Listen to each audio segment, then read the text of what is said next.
Good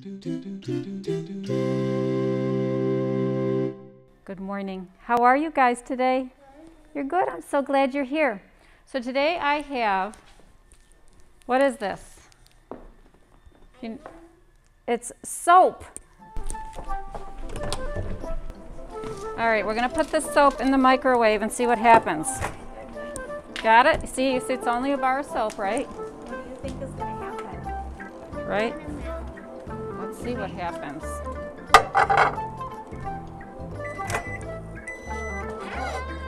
What happened to that soap? It does kind of look like shaving cream. Do you want to touch it? Do you guys take baths and showers? Do you like to take baths and showers? Yeah? Why do we take baths and showers? To keep clean, to keep the germs off, to smell fresh and clean. Do you know that there's some kids that don't like to take baths and showers? Can you imagine that? Did you ever not like taking them? Yeah, sometimes we don't. There are kids that don't like that. And I think sometimes they don't like it because maybe soap gets in their eyes and it stings, or they just don't want to take the time for it. So as they get older, though, and grow up and become grown-ups, then they learn to love it. They learn to say, oh, it feels so good to be clean, and it feels so good to get all the germs off and feel fresh. So they kind of change their mind about it. Now, you're probably wondering, why am I talking about soap at church and taking showers?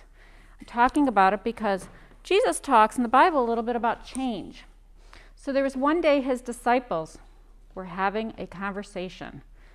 They were not happy because there were some people that were teaching about Jesus. They were sharing Jesus' teachings with others.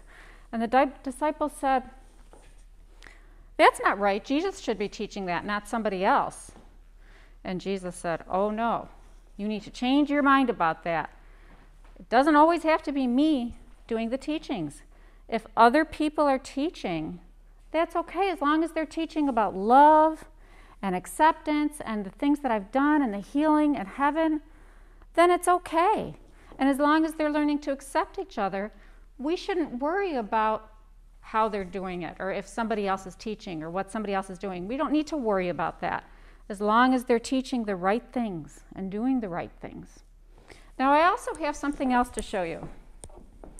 Salt. Why did I bring salt to Sunday school today? Any ideas? No? Well, Jesus tells us salt is good.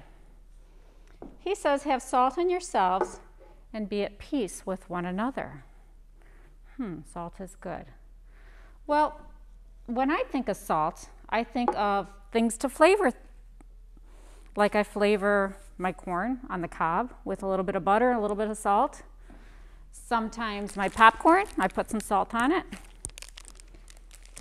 Do you do that? Do you ever put salt on corn? Let me ask you a question. Do you ever put salt on just one little tiny kernel of corn? Just one piece? Not the whole thing? How do you do that? That's so silly. Well, I like to put salt on all my corn. I don't think I could get it on just one little kernel. And what Jesus was talking about is he wants us to think of God's love being like salt. He wants us to spread the love to everyone, not just one person, but to share our love with everyone. Okay? So that's what he meant about that. Sometimes, like the disciples, we might have disagreements. We might not like what everybody else is doing. But Jesus wants us to be at peace with one another, not to worry about the way other people worship. As long as they're learning about God's love and acceptance, and they're spreading the love to each other, that is the way Jesus wants us to be, to share the love with one another. Okay, so let's say a little prayer about that. Can you bow your heads and fold your hands?